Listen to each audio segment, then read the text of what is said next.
Time for chest and side delts.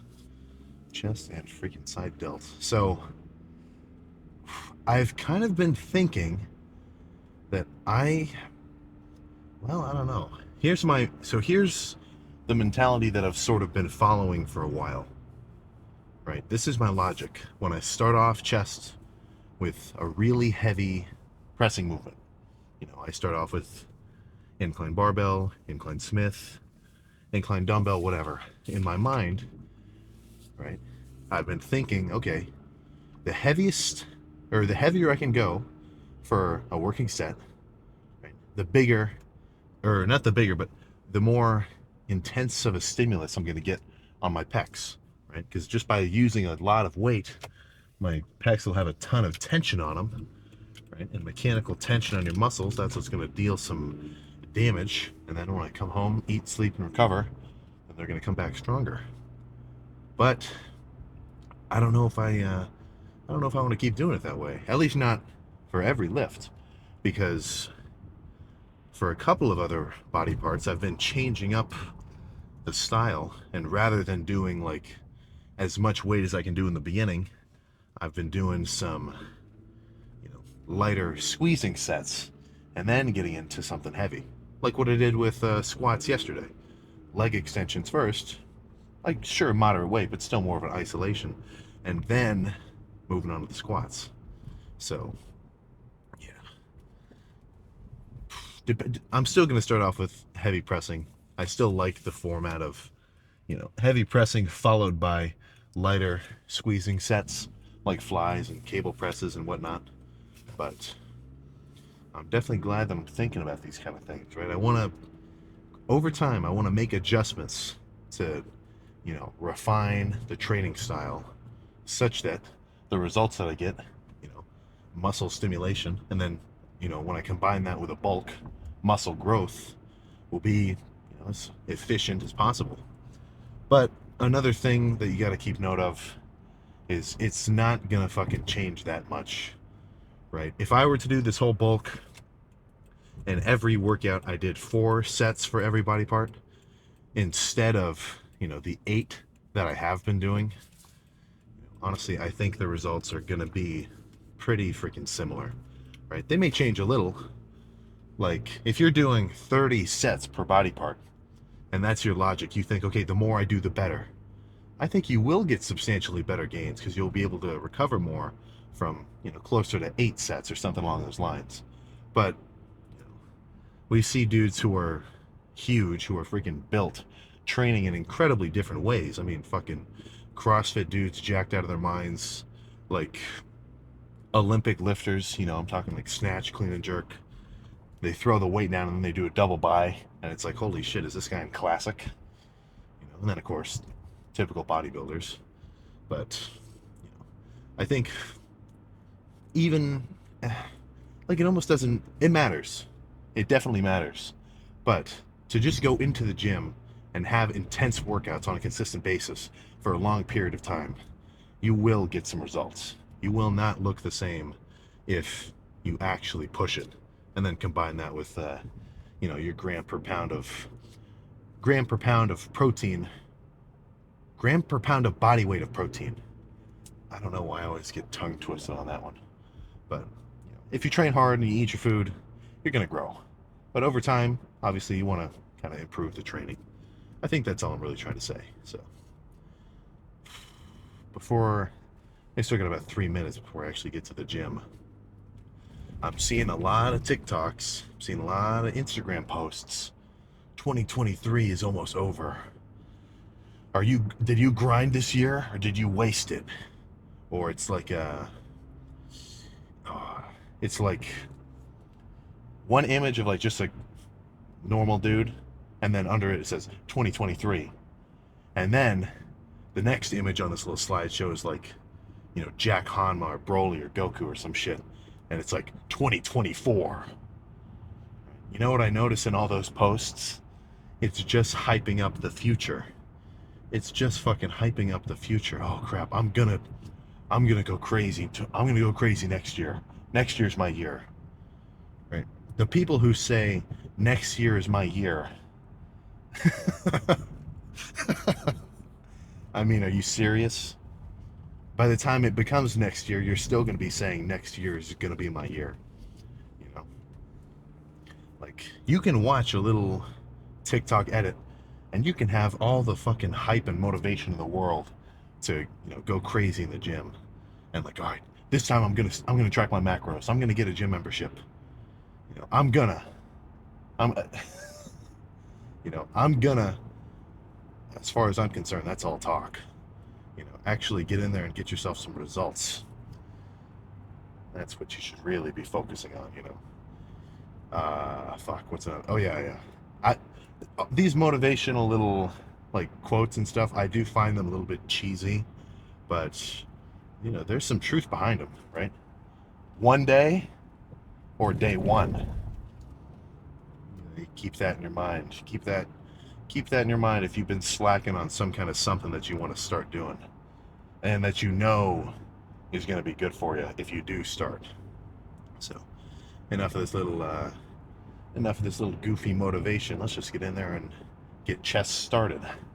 Well, chest and side delts, but side delts is kind of like the side dish of the lift. For me, since they're kind of overdeveloped, side delts just ends up being like some moderate intensity accessory work. But enough. We'll talk about that later.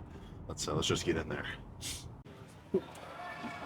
All right, so I won't deprive you of the warm up like I usually do. So I'm gonna go do incline Smith. That's starter movement number 1. So in any kind of heavy pressing movement, I'm using my triceps, I'm using my pecs, of course, my rear delts my shoulder joints coming into play. So before I even go over there and do my warm-up reps with a plate, and then 2 plates, and then 3 plates, and then, I'll actually start with my first working set.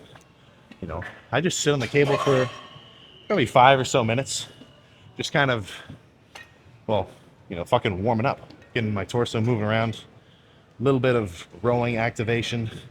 You always hear power lifters talking about activating the lats before pressing, just because even though you're pressing off the bench, your back is pretty much the base that you're, supported by.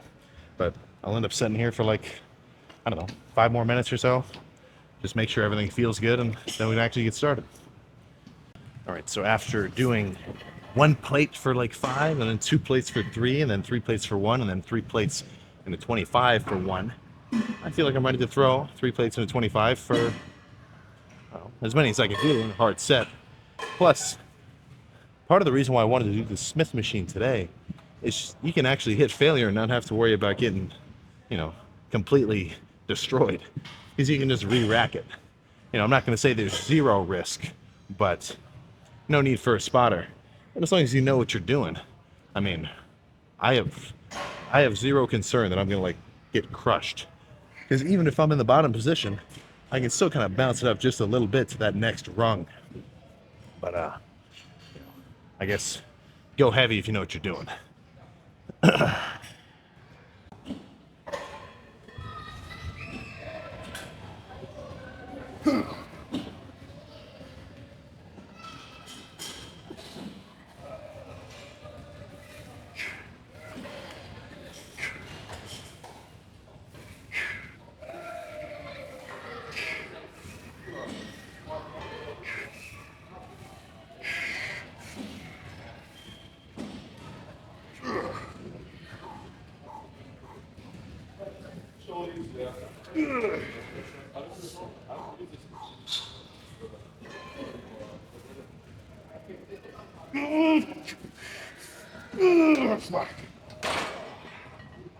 Oh shit.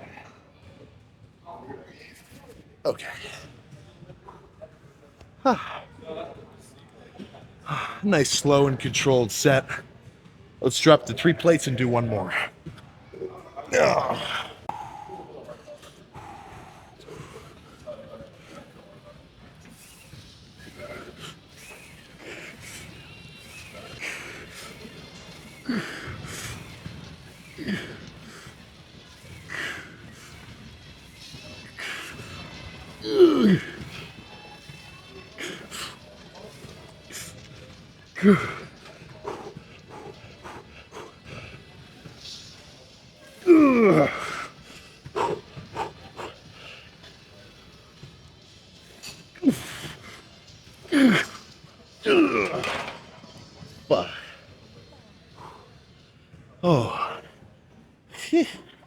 Oh my goodness.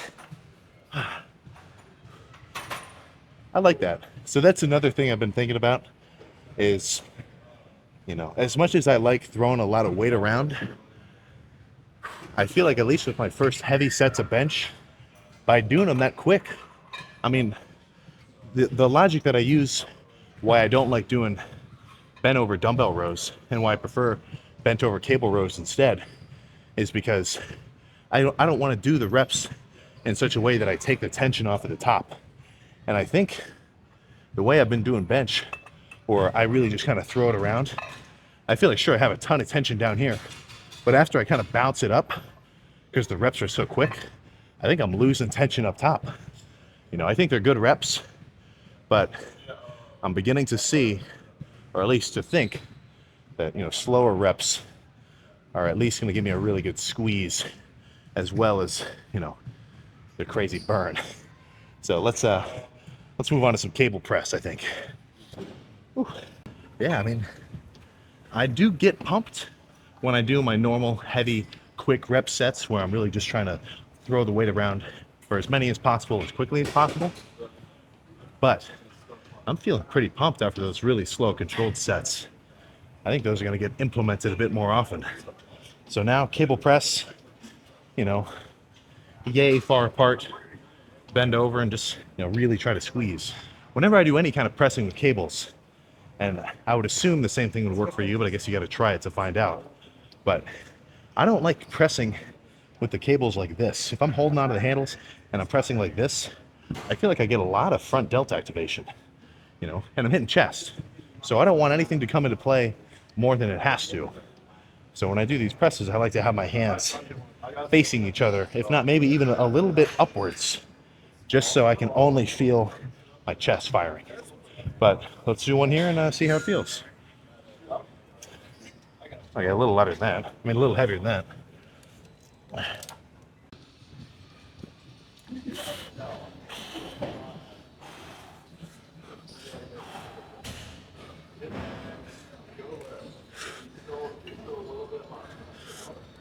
Yeah.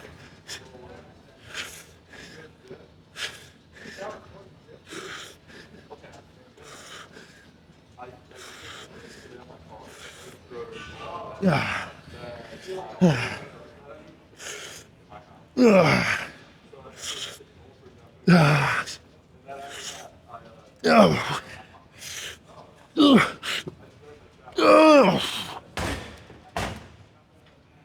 Fuck. I legitimately have not done a set of presses like that burned more than that one just did. That was really fucking good. One more here, just slightly lighter. Ooh. I think this might be the last fucking set. You know, I'm kind of imagining doing the first session, or the first section of the set, bent over pressing like I just did, you know, pretty much until I can't actually get a legit rep, plus probably a couple of partials. But then I think I want to superset it with some flies. So as soon as I rack it, I'll adjust the cable arms and then just get a set of flies to finish it off. And I mean, just my feeling on how pumped I am now, plus kind of the fatigue that I already feel in my chest, I think I'm totally satisfied if this is the last one. I'll have to see how I feel afterwards, but I think that's going to be it for chest.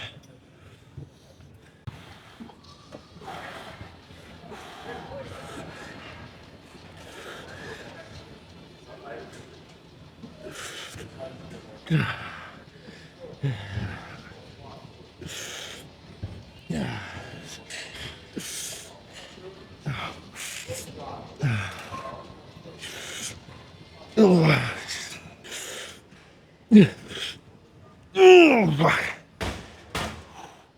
Oh shit.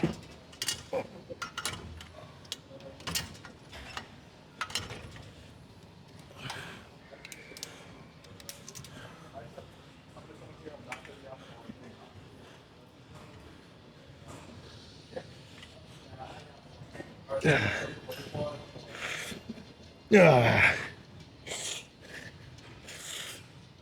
Yeah. Yeah. Okay. Let's go check the chest pump. We're freaking done. Well, with chest, that is. Okay, so 4 sets, literally half the volume that I've been doing, and almost a third of the volume that I was doing, like, 2 months ago. Or no, what am I talking? Like 6 months ago. So you tell me if this pump differs in any noticeable way. I feel like it's almost hard to peel my shirt off.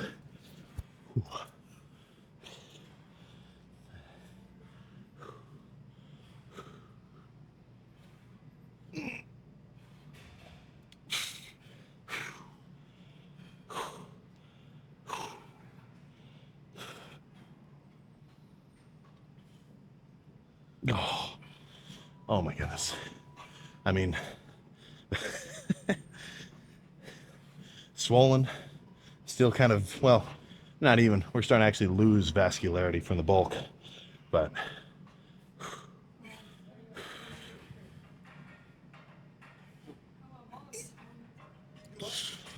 oh, yeah, I'd call that a pump if I've ever had one. But let's go get side delts started. Yeah. So, I mean, I really do think I've stimulated my chest pretty much as well as I can, even though I only did 4 sets. If you get locked into, convention, then you're probably never going to be able to change. So, whether or not doing this much volume is better or worse than what I have been doing, the 8 sets, I don't think it's going to hurt to try it out for a while. Because you got to think, there's only 2 scenarios that are going to happen. I make some solid progress with it, sick, or let's say for whatever reason my progress completely plateaued, or I really started to slow down gains-wise, which I really don't think is going to happen, but let's say it does. But then I get a deeper understanding, okay, this does not fucking work. I'm going back to what I did earlier. So that'll almost give me reassurance. Just because you're doing something and you are getting some results does not mean that that's the best way to go about it for you specifically. This is a very, I'd say, fundamental key aspect of a lifter who can make progress over a very long period of time. I'm talking years. It's being able to reflect on his own situation, look at his own kinds of training and diet and workout splits and exercise style and stuff like that, and being able to try new things and make those decisions specifically based on his own situation and build and everything else. If you just listen to a random cookie cutter plan that someone else said, how do you fucking know if that's going to work for you? Right? You got to try this shit out for yourself. To do something with your own hands and to see the results that come from it is going to give you an exponentially deeper understanding of what you're doing than just listening to someone tell you how to do it.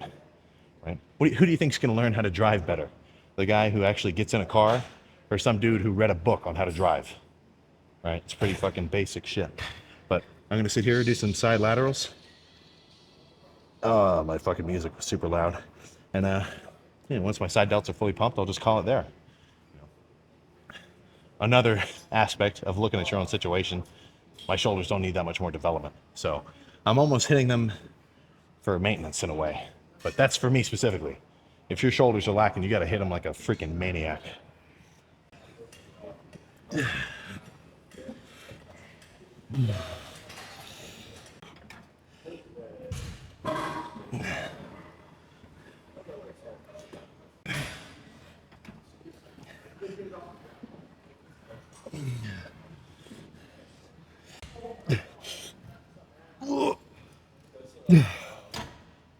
One more. Okay. Oh. Yeah, I think that's enough for side delts. Why am I not holding onto the handles when I do these? This handle kind of has like some sticky stuff on it. I don't want to get on my hands. So if you're curious about that, but let's go see how side delts are looking pumped, and then we get in the car and get out of here. There we go. All right, so anybody who was watching the TikToks, I'm talking way back in the day, before there were any YouTube videos, this was the fucking classic pose down. Or posing spot, that is.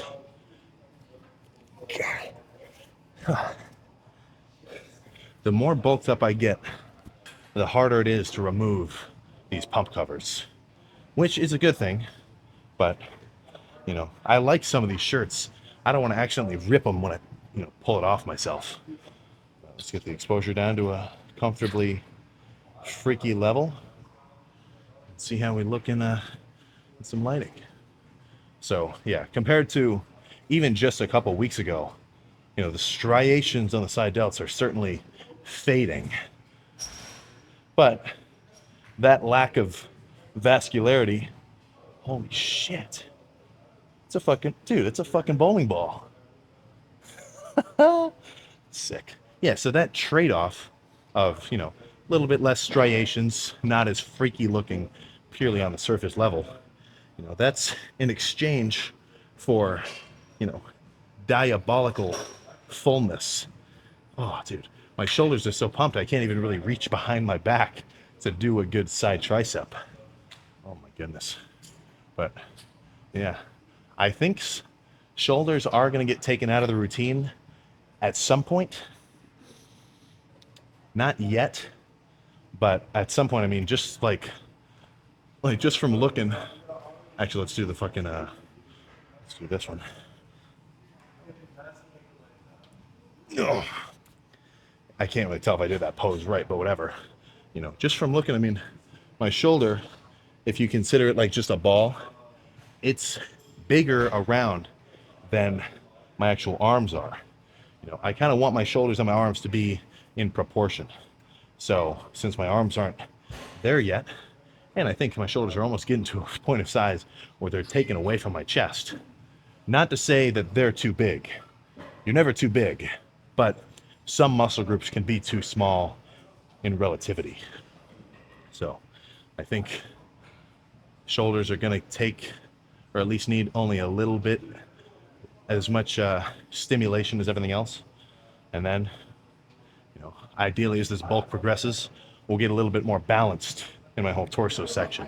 Chest bigger, arms bigger, back wider, and I mean, shoulders could probably stay the same.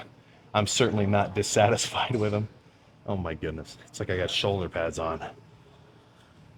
So, what else is there to discuss? I mean, fucking nothing, you know?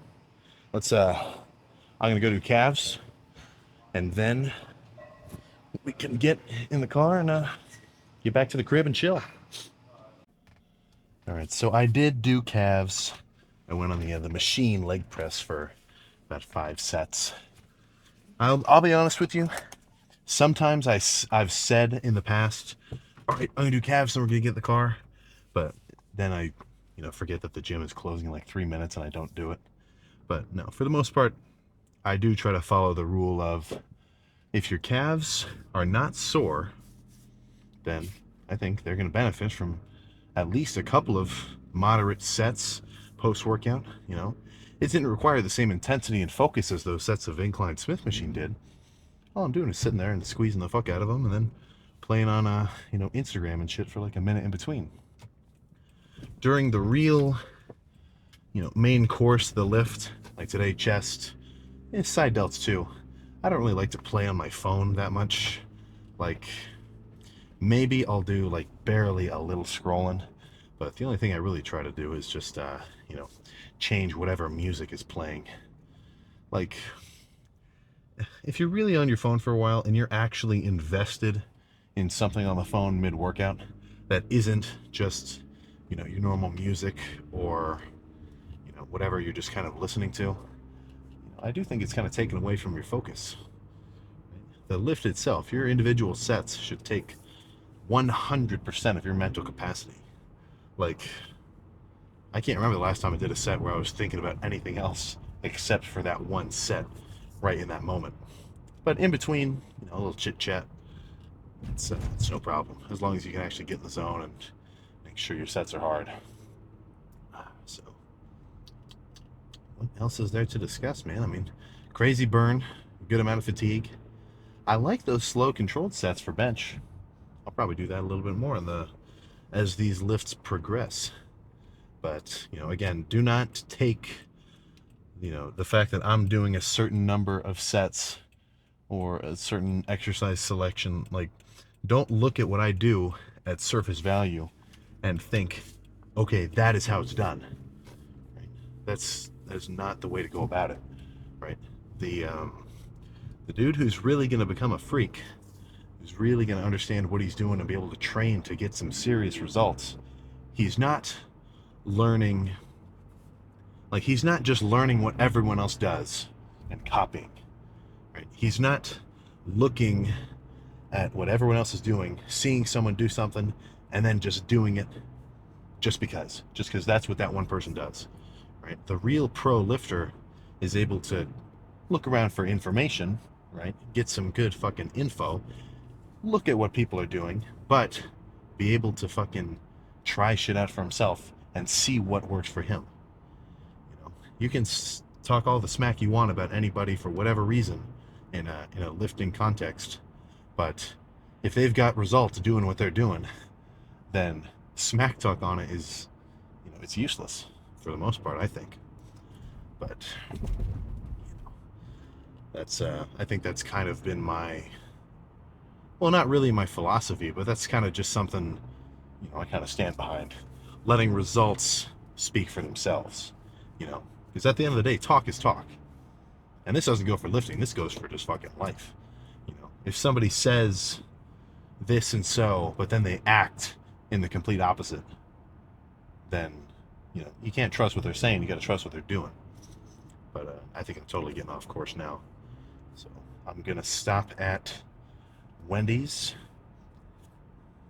2 spicy chickens, a large fry, 6-piece spicy nugget, and a large pumpkin spice frosty. That will do me good. That will do me good. That'll be pushing about, probably approaching 2,000 calories. Maybe more like, yeah, maybe more like 1,800. I'll have to see.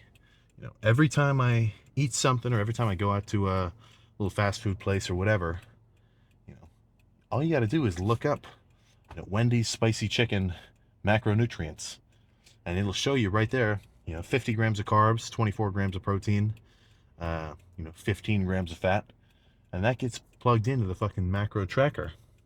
You know, bulking or cutting, actually having a solid grasp of the amount of calories that you're eating per day, it's fucking paramount, you know? How many people do you know? Well, you may not know them, but there's a large fucking percentage of dudes. And this is so classic. I feel like I'm beating a dead horse right now.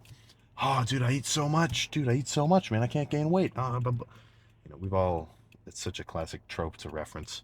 But legit, if you were to kind of stand behind them all day, you know, like you were spectating them in game, and everything they ate, you plugged it into a little thing and counted it, you know, for them, they're going to say, oh man, I ate so much food.